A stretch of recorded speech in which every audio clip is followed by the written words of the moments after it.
আমার কাছে মনে হয়েছে এই প্রেজেন্টেশনের সিনেমা আমি বাংলাদেশে আগে দেখিনি। আমরা যারা এখানে আছি সবাই পরস্পরের সঙ্গে কাজ করার আমাদের দীর্ঘ অভিজ্ঞতা, একসঙ্গে অনেক ওঠা বসা করেছি, বহু কিছু করেছি, শুধু ওঠা বসা না। তো এইটার ক্ষেত্রেও হচ্ছে চরিত্রের প্রেমে পড়েই আমি এই কাজটা করছি। আর তারিম নুরের প্রেমে পড়ার একটা বিষয় আছে, কারণ সে দুঃখের কথাও হাসতে হাসতে বলতে পারে। তার হাসার অদ্ভুত ক্ষমতা আছে, আর তার পড়াশোনার জায়গাটা আমার নিজের ব্যক্তিগতভাবে খুবই ভালো লাগে। আর একটা বড় অনুপ্রেরণা আসলে উৎসব।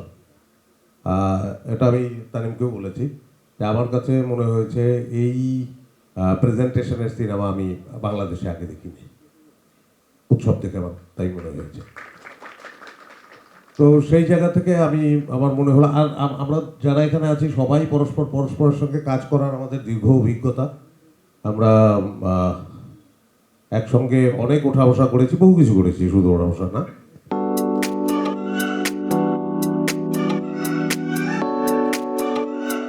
এই সিনেমার মধ্যে আমরা আরো বহু কিছু করব, প্রচুর ওঠা বসা করব। সেই লোভটাও সামলাতে পারিনি, আর চরিত্রটাও দারুণ লাগলো, সেই লোভটাও সামলাতে পারিনি। একটা টৈটুম্বর অবস্থা, কোথাও ফাঁক নেই, তারিম নুম সহ সবকিছু মিলিয়ে। দিনার একমাত্র কি, আরো বহুমাত্র অভিনেতা হয়তো থাকতে পারে এরকম, কিন্তু দিনার আদায় করতে পারে না। এবং আমি নিজেই দিনারের কথা বলি, দিনার রিকোয়েস্ট করতে পারে না, দিনার এই ধরনটা নাই। তা আমারও একটা ব্যক্তিগতভাবে আনন্দের জায়গা যে এই কাজটা আমি দিনারকে পাবো। মানে এমনিতে তো ওনার যে লাইনের যে জাদু, সেটার প্রেমে আমি আমার ছোটবেলা থেকেই পড়ে আছি বলতে গেলে। তো সেটা তো আছেই।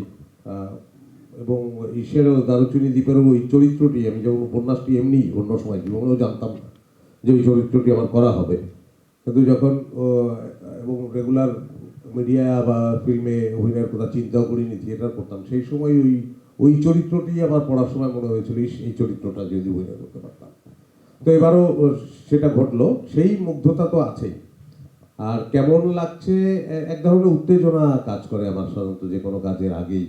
কারণ হচ্ছে যে এখানে বড় বড় কথা বলার খুব অবকাশ নাই,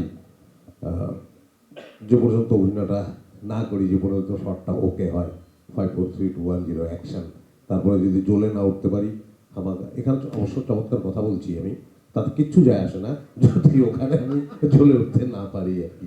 তো দোয়া করবেন আর কি।